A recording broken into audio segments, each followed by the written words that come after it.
Greetings and salutations, everyone. My name is Kirk Cousins, and welcome to my YouTube channel. Today, I'm going to be talking about my Week 7 tight end and quarterback rankings for the 2024 fantasy football season. Over the course of today's episode, we're covering all topics related to those two positions, beginning with matchups, talking about which defenses are allowing the most fantasy points per game to opposing tight ends and quarterbacks so that we can identify the most advantageous matchups going into the given week. After which, we'll transition into talking about my top 16 rankings at both positions, as I'll share with you guys my thought process and opinions, of course, while presenting statistics in order to justify these players' overall rankings. If you're looking for my thoughts on a specific player, travel down to the description of the video. There are timestamps down there while you're down there. If you have not yet already, be sure to check out Underdog, subscribe to the channel, of course, click that bell notification button as I'm live streaming every single day on the channel. After tonight's game, I will be live, so for those of you who have any questions, be sure to swing on by. Thank you very much for all the support. Okay, so let's go ahead and begin by talking about tight end matchups going into the given week based on fantasy points allowed on a per game average thus far this season.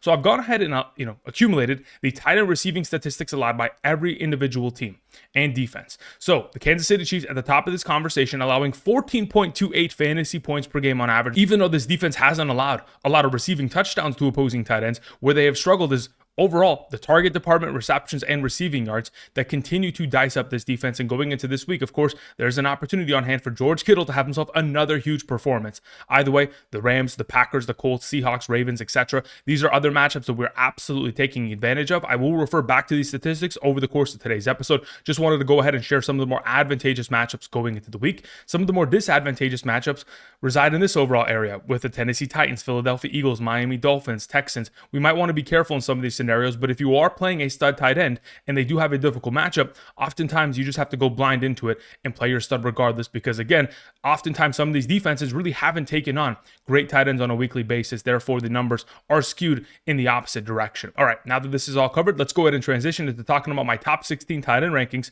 But before I do so, again, a reminder, at the end of today's episode, I will be going ahead and putting together an entry for tonight's game between the Denver Broncos and Saints. So again, if you guys are interested, be sure to check it out today. There's a link down in the description. When you sign up using code Andrew today, not only are you going to be able to claim the first time deposit offer, but you're going to get my rankings sent to you every single Sunday morning for the remainder of the season. These rankings are by position, by tier, quarterback, running back, wide receiver, tight end, kicker, defense, flex, half PPR, full PPR, all encompassing rankings. So for those of you who are wondering if you're eligible of taking advantage of the opportunity, check out the map to the right side of the screen. If you are eligible and you haven't used the code in the past, you can go ahead and take advantage of it. If you guys still want my rankings and aren't eligible, you can always check out the Patreon link down in the description. Thank you very much. Okay, so let's go ahead and begin with number 1, George Kittle. Pretty short, sweet, and simple. George Kittle is an auto start. We know this. Majority of the tight ends that I'm about to mention in the top 8 are auto starts.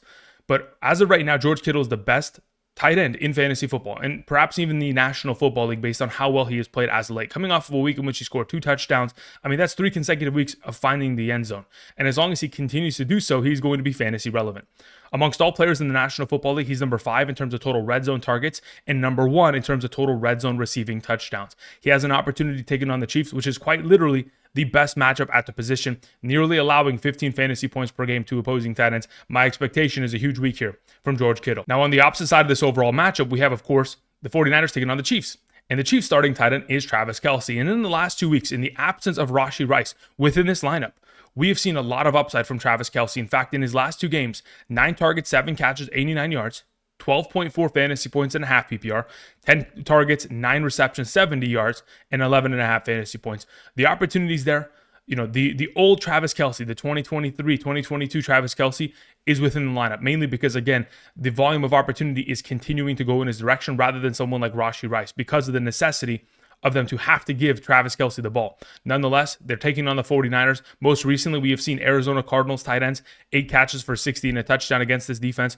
along with Seattle Seahawks tight ends last week, 7 catches for 76. Tight ends have found success, so why not Travis Kelce within the given week?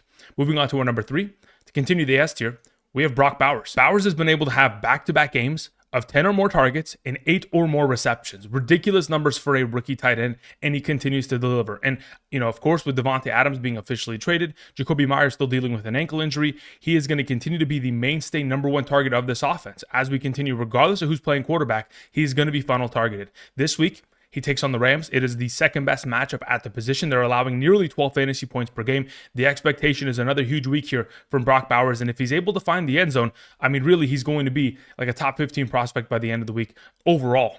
Moving on, we have our number 4, Trey McBride, to close out the S tier. Trey McBride, again, in the absence of Marvin Harrison Jr., most likely potentially missing with the concussion protocol, Trey McBride has himself a lot of potential for upside, because in the last 9 games that Trey McBride has played with Kyler Murray and without Marvin Harrison in the lineup, even including last week, because of course Marvin left the game due to injury, he's been averaging 8.2 targets, 6.8 receptions, 70 receiving yards, and 11.77 fantasy points per game in those 9 contests. So the expectation is that the numbers that we saw last week, 8 grabs for 96 yards against the Green Bay Packers, could be very similar going into this week's contest against the Los Angeles Chargers, as they will need Trey McBride to step up within the receiving game in order for this offense to function to its highest capacity.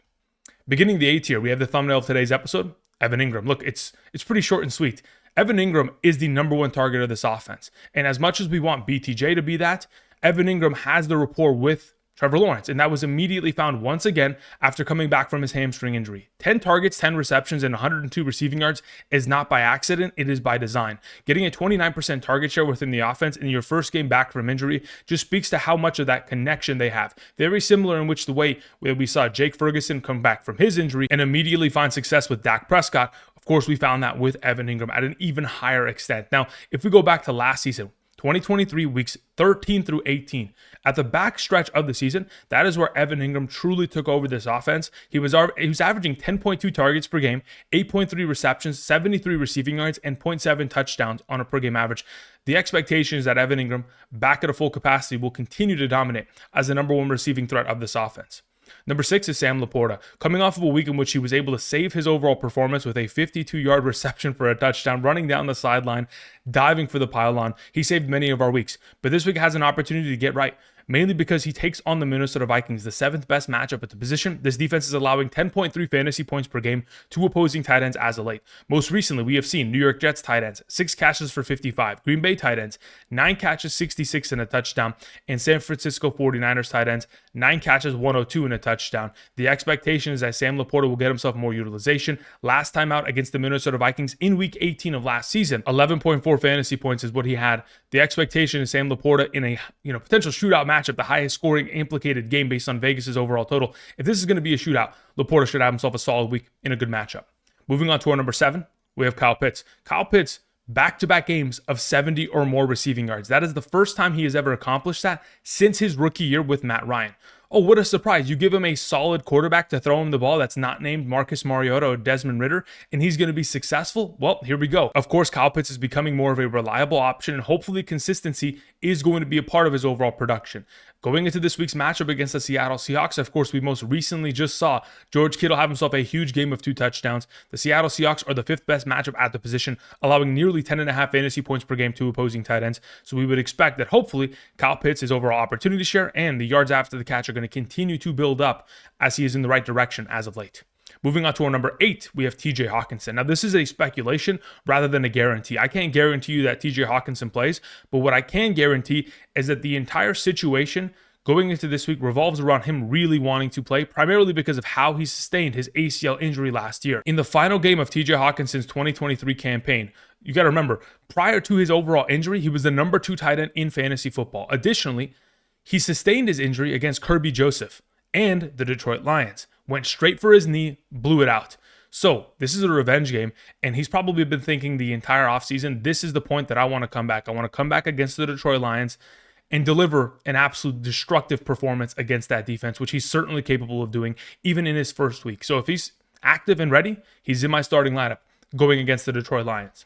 Moving on to our number 9, we have David Njoku. Again, David Njoku gets himself a huge uptick of opportunity in the absence of Amari Cooper. Again, Amari Cooper being traded away just allows for, Jerry Jeudy, Elijah Moore. That is the only competition you have within the receiving game. You would hope that David Njoku could see himself 10 targets per week on average, very similar in which he was getting with, Joe Flacco late last season.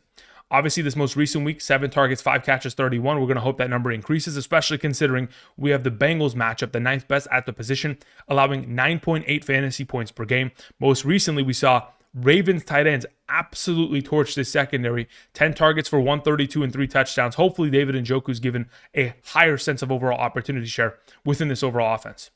Moving on to our number 10, we have Tucker Kraft. Look, the fact of the matter is Tucker Kraft in 2 of the last 3 weeks has been great. Now, even though he's coming off of a lackluster performance of 2 receptions and 13 receiving yards, understand that Dontavion Wicks and Jayden Reed are both dealing with injuries. And Luke Musgrave last week went to the injured reserve. There is more opportunity than potentially ever for Tucker Kraft to step up within this upcoming matchup, which in my opinion should be a shootout between two very high-powered offenses between Green Bay and Houston. My expectation is that he is an auto start, mainly because, again, when we look at the rest of the competition at the tight end position, everybody is in desperate need of scoring a touchdown. And who's done it more often than others? Tucker Kraft as of late, as he is being heavily targeted down in the red zone. Moving on to our number 11, we have Dalton Kincaid. Look, Dalton Kincaid is coming off a solid week of 6 catches for 51.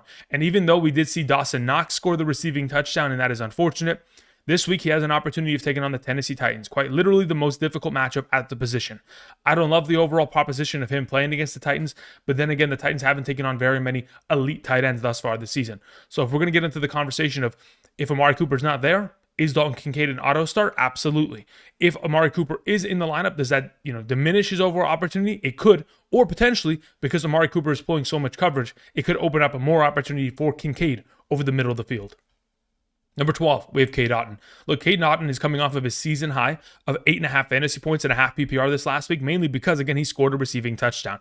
If the Tampa Bay Buccaneers are going to score 50 on the Saints and at least Cade Otton doesn't score one touchdown, that would have been a tragedy, but luckily he was able to pull in a touchdown and make the overall week.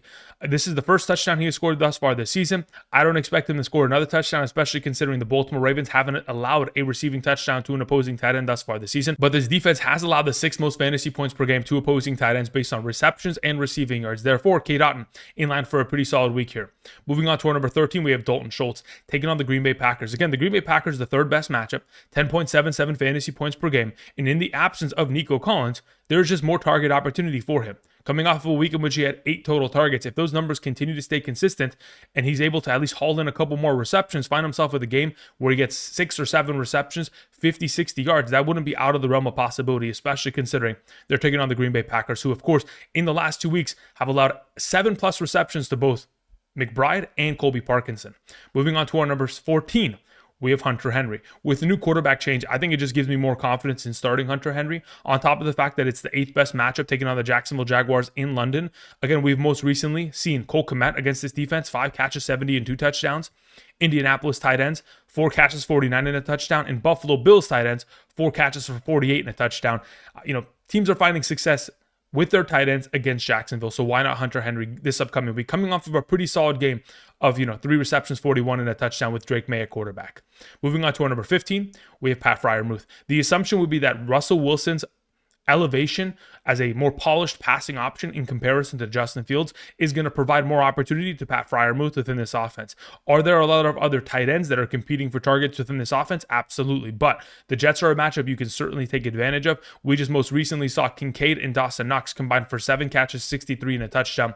So there's always a possibility that Pat Freiermuth get himself a little bit more of an uptick of potential within the upcoming week. Moving on to our number 16, we have Mark Andrews. Again, Mark Andrews, it's just a matter of luck. That's really where I'm going to put it up to. Is he going to score the receiving touchdown in comparison to Isaiah Likely? Over the course of the last 2 weeks, Isaiah Likely has outsnapped Mark Andrews. But in terms of routes ran, they're pretty much identical. It's just a matter of who is going to be given the opportunity to find themselves in the end zone. The opportunity share last week wasn't enticing. 4 targets is not enough for a guy like Mark Andrews in comparison to what he has done in the past. But nonetheless, if you're willing to take the gamble, he's definitely a tight end that you could start this week and end up finding success with. All right, let's move on to the quarterback conversation, beginning with matchups. As you guys can see, the Jacksonville Jaguars, Baltimore Ravens, Washington Commanders, Carolina Panthers, Houston Texans, etc. are the best matchups at the quarterback position. But there's a huge drop-off. Jacksonville is such a significantly better matchup in comparison to number 7, the Arizona Cardinals. There's quite literally a 6-point plus difference between these two. Nonetheless, of course, we're taking advantage of all these potential upcoming matchups to the best of our ability. And even though Drake May is taking on the Jacksonville Jaguars, in a 2 QB league, he is absolutely startable. But in a 1 QB league, I do believe that there are better options. Now, on the other end of this overall spectrum, we have some of the more difficult matchups. Luckily, no quarterbacks are taking on the Chicago Bears, as they have locked down every quarterback thus far this season. But of course, the Miami Dolphins have played well, along with the Tennessee Titans, Jets, and Denver Broncos, as they have shut down quarterbacks and, of course, forced many of turnovers. Okay, with this all taken into account, we'll refer back to these statistics over the course of today's episode. Let's get into talking about my top 17 quarterback rankings, beginning with our number 1. Lamar Jackson. It's pretty simple. Lamar Jackson is just too good to be outside of the top 3 conversation every single week. As of right now, he's quite literally the number 1 overall quarterback in fantasy football. Now, when you take on the Tampa Bay Buccaneers, these are 2 of the top 5 scoring offenses in the National Football League. And in terms of total teams, they're both averaging over 29.5 points per game on average. The expectation is hopefully a shootout. Lamar Jackson, every single game thus far this season, over 40 rushing yards, has been able to get himself a lot of success and takes on a top 12 matchup at the position against the Tampa Bay Buccaneers. Then we move on to Jayden Daniels. Again, Jayden Daniels taking on the Carolina Panthers. The Panthers cannot stop a soul on the ground or through the air. It does not matter. They are the 4th best matchup at the position. And as long as Daniels is going to continue to build as a player, coming off of a week in which he had a career high of total passing attempts and passing yards, if those numbers are going to continue to increase, of course he's going to find success. Now, it's just going to be a matter of if, in fact, we do not see Brian Robinson Jr. active, it will continue to elevate the overall potential of Jayden Daniels, as his rushing upside will be that much more influential within the game, especially down in the red zone. Moving on to Jalen Hurts. Speaking of rushing upside down in the red zone, a quarterback that honestly we're just hoping doesn't get all of his touchdowns stolen by Saquon Barkley this week. We all know that Saquon Barkley takes on the New York Giants. The revenge game, the rivalry game is intact. We're hoping that Saquon doesn't steal all the touchdowns, because if he doesn't, Jalen Hurts has been highly efficient. He gets himself the ample rushing attempts, and he's a great enough quarterback that with the weapons of A.J. Brown and Devontae Smith, even in the absence of Dallas Goedert dealing with a hamstring injury, can take advantage of the 11th best matchup at the position, which of course he takes on twice a year, and he is very familiar with his defense and its personnel. Moving on to our number 4, we have Josh Allen. Josh Allen putting up the great performance he did last week. Like I mentioned to you guys, it is against my religion to sit Josh Allen in any sort of circumstance, and that's why we continue to rank him highly. Even though he may be coming off of a struggling performance back in week 5 going into week 6, it does not matter. He is an auto start in every single situation, and obviously coming off of a week in which he played very well, did not turn over the ball against the Jets, and had 3 total touchdowns scored, a 76% passing completion percentage, now has an opportunity of taking on the Titans, another quote-unquote difficult matchup. But in the last 2 times that we have seen actual solid quarterbacks take on the Tennessee Titans, Aaron Rodgers and Joe Flacco, both those quarterbacks threw for 2 passing touchdowns in their respective games. Therefore, with Amari Cooper joining the overall lineup, hopefully playing this week, it could elevate Josh Allen even further beyond what we have seen thus far this season. Moving on to our number 5, we have Jordan Love. Look, Jordan Love, 10 consecutive games of 2 or more passing touchdowns. 5 of those 10 games, 3 or more total touchdowns. Again, the upside is there. 2 of the last 3 games that he has played this season, 4 or more touchdowns scored. Therefore, taking on the Houston Texans, the 5th best matchup, a defense that could not stop Anthony Richardson, Sam Darnold, Drake May this season, all 3 of those quarterbacks scoring 3 or more touchdowns against that defense, the expectation would be immediate success for Jordan Love within the given week. Moving on to our number 6, we have Baker Mayfield. Baker Mayfield is dominating. The last 3 consecutive games, 3 or more touchdowns. The expectation going into this week is that, of course, he's going to continue to find success, mainly because it's a negative game script, and he will be forced to throw the ball for majority of this game. The Ravens are the 2nd best matchup at the position for quarterbacks, 16.09 fantasy points per game, and not only is he going to be able to get it done through the air, but also on the ground. Over the course of this season, he's averaging 4.3 fantasy points per game based on rushing statistics isolated. The scrambling ability of Baker Mayfield is very sneaky, but he continues to find himself rushing touchdowns and yardage on a given weekly basis. Considering how great the run-stop defense is for the Baltimore Ravens, I would expect an air raid from Tampa Bay and Baker Mayfield this upcoming weekend. Moving on to our number 7, we have Joe Burrow. Look, Joe Burrow takes on the Browns. Only once in his career has he taken on the Browns and defeated them. He has lost 5 of the last 6 against the Browns. They typically have his number, but hopefully this week, considering how badly the Browns have played as of late with Sean Watson as their starting quarterback, having traded away Amari Cooper, that offense will be far less efficient. I know they get Nick Chubb back, but this is going to be a matter of just locking down the run and forcing Deshaun Watson to beat you with his arm, which he is incapable of accomplishing, as he has demonstrated to many teams thus far this season. Therefore, I do believe that Joe Burrow and this offense will get the ball back quite frequently, and when they do, he'll be able to deliver a strong overall performance. Obviously, we're not going to be able to rely upon a 40-yard rushing touchdown like we did last week, but he'll definitely be able to air it out, find Chase, find Higgins, and find overall fantasy success. Moving on to our number 8, we have CJ Stroud. Look, the fact of the matter is CJ Stroud is going to be in a matchup which I believe is going to be a back and forth shootout. The fact that the Houston Texans are the 5th best matchup for quarterbacks and the Packers are the 8th best matchup for quarterbacks, this looks to me like an upcoming game in which both teams are firing back and forth in an upcoming shootout. Regardless of who takes the early lead, it's going to be back and forth. The Texans offense is now firing on all cylinders. Even though they don't have Nico Collins back, they finally have a run game, which is going to open up even more play action upside for CJ Stroud. Taking on a defense that, again, cannot stop opposing quarterbacks, the expectation is a solid overall week.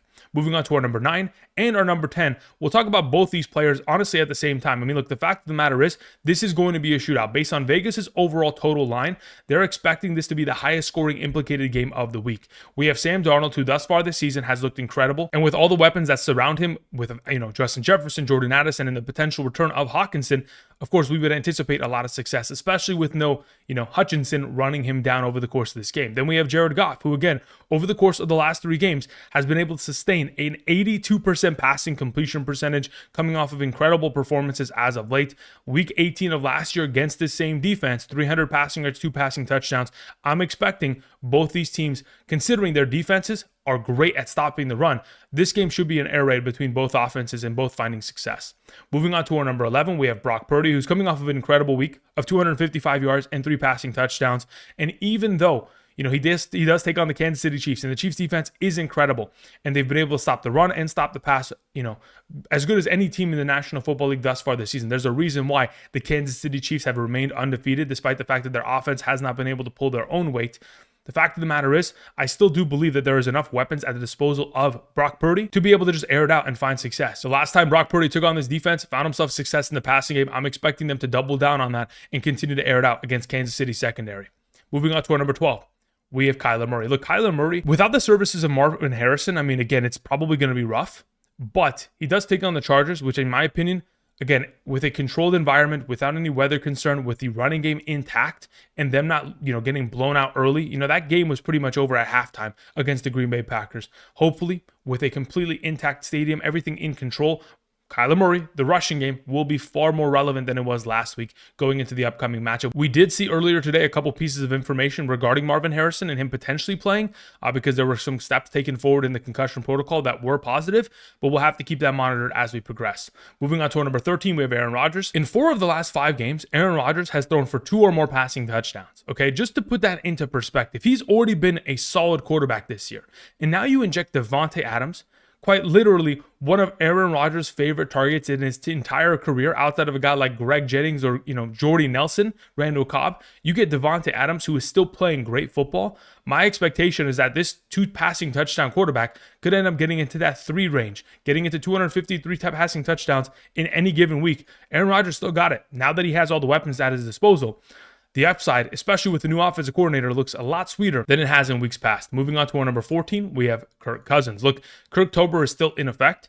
Expect him to play a lot better than he did last week. I mean, again, he played relatively well. It's just the fact of the matter that the Atlanta Falcons ran the ball with their running backs 33 times that impacted his overall fantasy upside. Taking on the Seattle Seahawks, this defense cannot stop a soul as of late. Therefore, Kirk Cousins and this offense should come out of the gates hot, scoring immediately. Moving on to Patrick Mahomes, my number 15. Patrick Mahomes only sits at 15 because he has had himself 4 games of consistent success against the San Francisco 49ers. In the last 4 career games against the 49ers, he's won every single game, and these are his score lines. 423 passing yards, 3 passing touchdowns. 314, 3 passing touchdowns. 333, 2 passing touchdowns. 268, 2 passing touchdowns. The expectation is that, of course, Patrick Mahomes, considering how familiar he is with his defense and the fact that Andy Reid, amongst all coaches in the National Football League's history, has the highest win percentage after the bye week. 84% win rate in his career after the bye week. I think he's 21-4. The expectation is they're going to beat the San Francisco 49ers, and Patrick Mahomes will be leading the way.